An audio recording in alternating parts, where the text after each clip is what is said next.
Hey, thanks for checking out Nuts and Bolts with Tone. Welcome to my channel. Today we got a 2010 3.0 Sprinter. Now this thing originally came in for low coolant light. And so when I got it, the bottle was completely empty. I mean, I probably added 3/4 of a gallon of coolant to this thing. And I did a preliminary block test and it passed. And I pressure tested it, and it dropped in the beginning. A lot of times cooling systems will drop, you know, for the first little bit. I don't have an air-powered pressure tester, so I have to keep pumping it. And so it loses a couple pounds over time, and after about an hour, it stops losing pressure. And it held pressure for like 4 hours. So at that point, given that it's a 3-liter Mercedes, there was no external coolant leaks. We kind of pinned it down to is most likely the EGR Cooler. So recommended EGR Cooler, and in this video I'm going to show you how to remove this EGR Cooler. It's kind of weird because the cooler is only like this big and you can't unbolt it because it's sandwiched in between two components, so you have to take it out and it's one big assembly, and I'm going to show you how to do that. Let's check it out. All right, here we go. This is a 2010 Sprinter 3.0. We're going to be replacing the EGR Cooler. This one's losing coolant, and there's no external coolant leaks, so we're going to be pulling the EGR Cooler. All right, step one is to drain the coolant. Little hard to see. Oh yeah, okay. You can see it right there. That thing's sticking out right there. Okay, you're going to turn that counterclockwise, and that's going to let the coolant out. Pull your cap off, it'll drain. It's going to take a while. It's a slow petcock. All right, next thing we're going to do is we're going to take off this airbox. And it's pretty simple. All you do is reach under here, and there's a tab, and you push it inward, and you lift this battery, this jumper spot off. We're just going to put that down here. This is usually clipped on. We're going to pop that off, pop these two connectors off, and we're going to take off this hose clamp. And then you're going to basically just stick a screwdriver under here, and you're going to pop it. And when you pop both of these, this will pop up. This comes out of here like that. So this whole thing is just going to pop up, and it's going to slide out. It sits on these right here. It's like a groove. It sits in like this. All right. So we're going to take this off, and all right, let's go.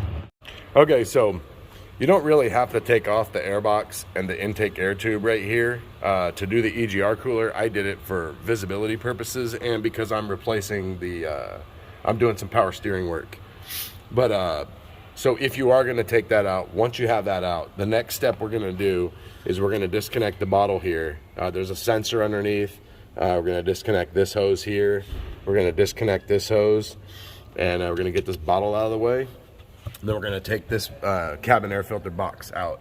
And there's 2 nuts on that side and 1 nut on that side.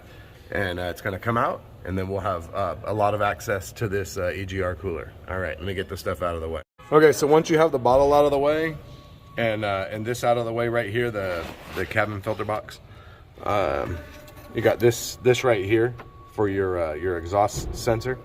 It's got two nuts right there that go through. This sits on this side, and the nuts are over here.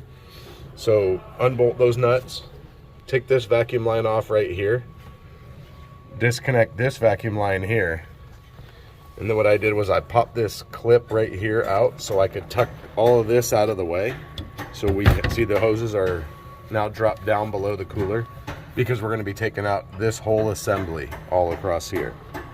All right, so the next thing you're going to do, we're going to do a few things in this step. We're going to take out this right here. I think it's an 8mm or it's an TORX. We're going to take out this filler, this oil filler. Disconnect the EGR tube, EGR connector. We're going to take off this hose, and we're going to remove the EGR valve. All right, let's go. Okay, so this EGR valve is stuck. These can be really hard to get out. And since we're taking this whole assembly out, I'm going to leave the valve on here. And when I get it out, I'll be able to hit it with a mallet and knock it side to side and break it loose and get it out. So the next thing we're gonna do is, we've got all this out of the way. Make sure you put a rag or something right here in your oil fill, because when you disconnect these coolant hoses, some coolant's gonna come out. You don't want it in the engine oil. Not that you're gonna get much coolant, but still. All right, so we're at a few things on this step. We're gonna be taking out this sensor right here, and we're just gonna tuck it up out of the way. This is the transmission dipstick. There is a bolt right here and a bolt over here. We're gonna take those out. We're gonna disconnect this sensor back here, and we're gonna disconnect this coolant hose right here. And to disconnect that hose,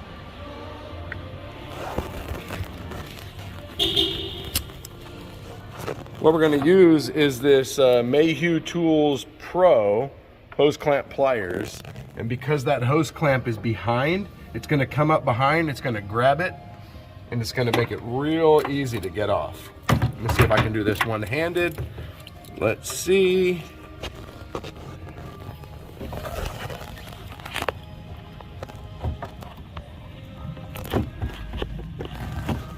All right, so one-handed operation. Nope, popped off. Let me see. Let me try this again. Boom, look at that. Right there, one-handed. I got it done with these MAYHEW Pro hose clamp pliers. Get you some. All right, let me get this stuff off, and we're gonna start unbolting this cooler. Okay, so from underneath, you gotta disconnect this EGR pipe right here. There's one there, and then there's one right there. You gotta disconnect those two bolts, and there's gonna be a gasket, and that's from under the cooler up under the front. You can see, let's see, there's the alternator. I'm zoomed in. There's the alternator drive belt. So it kind of shows you that you're going up through here, and there it is. All right, let me get this off, and we'll get up top. Okay, easier to show you while it's off. Once you've got all that stuff disconnected that we talked about, you got one bolt here. So this is the back. You got one bolt there, one bolt there. There's two bolts. This is where the transmission dipstick tube mounts. Here's the other spot where the transmission dipstick mounts. You have these two bolts here, and they go into a bracket. They go through a bracket. You don't have to take the bracket off. You don't even have to move the bracket. It'll roll right out. There's one bolt here, okay? And then there's one last bolt, and that's in the front. This has got to stay in because of the fan shroud. It hits the fan shroud, so you just unthread it and pull it out, and the whole thing rolls out. So there's that. Here's the bracket right here. It's for the throttle valve. It'll roll right inside of there, and you don't have to worry about messing with it. And there's the top side of that pipe I was talking about right there. Sometimes if you loosen the other end, it makes this easier to move around. So we're gonna see how it goes. I don't always loosen it.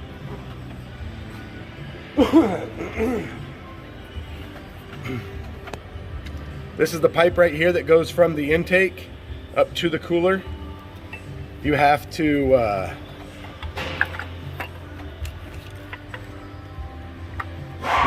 turn it like this. You can't get it out with the EGR valve in, so since I left the EGR valve in the intake, I had to wait to take this out. So you have to roll it out because it has a curve. So that's how you get that out. All right, so now we're going to disassemble this EGR cooler. Basically what we're going to just do is we're going to disconnect all the bolts on each end, and then we're going to separate the two housings, and we're going to take a look. We got to take these hoses off. All right, let's go. Disassembling these hose clamps, they don't want to come up over the hump. So basically what you want to do is get yourself your hose clamp pliers and pinch it, and then you can grab the top part of the hose right here and twist it. It'll break free, and then you can pull the hose off with the clamp. Okay, so once you've separated everything, now we have this end here, and we have the cooler off. You can see inside there. And then we have this section off here, and then now we can pop this EGR valve, and we can hit it with a mallet side to side and get it to twist off. All right, let me get that off. Let's go. All right, there we go. EGR valve's off, and it's got super wet carbon. And also, when I turned the EGR cooler, a little bit of coolant ran out of that corner right there. So confirmed the cooler. Now I gotta wait to upsell the EGR valve and get everything cleaned up, get my gaskets. But in the meantime, I got some power steering work and some tie rods to do. All right, so the next thing you're gonna wanna just clean all this up real good. And yeah, make sure you use all new gaskets and back together the same way you took it apart. Exactly the same way. All right. That is how you remove an EGR cooler on a 3.0 liter Sprinter. So once you've got it out and you've disassembled it, get everything clean, new gaskets, put your EGR cooler back in there, bolt everything back up, and you take that assembly and you put it back in exactly the way you took it off. There's no special tricks to put it on. There's no nothing. Just start all of your bolts before you tighten anything down, just like everything else. The pipe underneath that I said that sometimes you have to loosen the bolts on the other end. In this one here, the way it laid, I didn't have to mess with it. I just barely had to pry the pipe assembly just a tiny bit. Got the bolts started, everything bolted up, no problem. And yeah, put it back together. Everything worked out great. So I hope you enjoyed this video. Hit the like button, hit subscribe button, and hit the bell. You get notified of all my future content, which you're definitely going to want to see. Also check me out on Instagram at Nuts and Bolts with Tone. For my daily life as a mechanic, I show you tools that you want, maybe some tools you don't want, some tools that I found that I forgot that I had. Show you some cool stuff, cool diesels. Check me out. Thanks for watching. We'll see you next time.